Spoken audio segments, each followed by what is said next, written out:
আসসালামু আলাইকুম বন্ধুরা, আজকে আমরা যাচ্ছি পৃথিবীর সবচেয়ে গভীর জায়গায়, যেখানে সূর্যের আলো কখনো পৌঁছায় না। চাপ এত বেশি যে একটা লোকের শরীর মুহূর্তে চ্যাপ্টা হয়ে যাবে।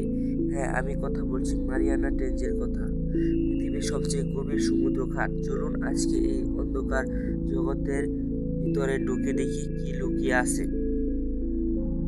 এটা কোথায় আছে? পশ্চিম প্রশান্ত মহাসাগরে, ফিলিপাইনের পূর্বে গুয়ামের কাছে।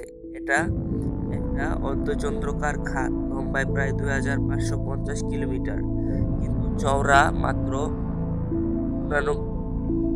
69 কিলোমিটার। এই খাতটা তৈরি হয়েছে টেকটনিক প্লেটের সংঘর্ষে। প্যাসিফিক প্লেট ঢুকে যাচ্ছে ফিলিপাইন প্লেটের নিচে। এটাকে বলে সাবডাকশন জোন।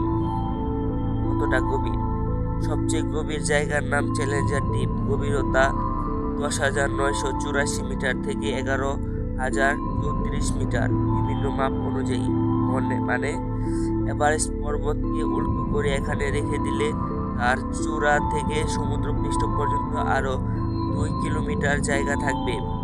চাপ, সমুদ্রপৃষ্ঠের চাপের থেকে 1000 গুণ বেশি, 1 বর্গ ইঞ্চিতে 60 টনের বেশি চাপ।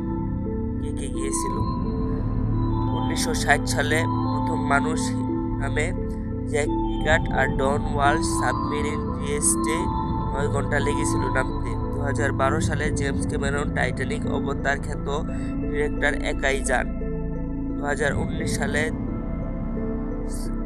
ভিক্টর ভেসকুভু 5 বার নেমেছিলেন। তার সাবমেরিন লিমিটিং ফ্যাক্টর টাইটানিয়ামের তৈরি 9 সেন্টিমিটার পুরো দেয়াল।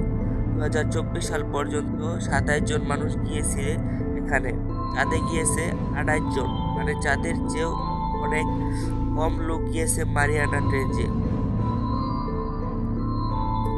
তো গাইস, আজকের ভিডিও এ পর্যন্ত। ভিডিওটি ভালো লাগলে সবাই আমাকে লাইক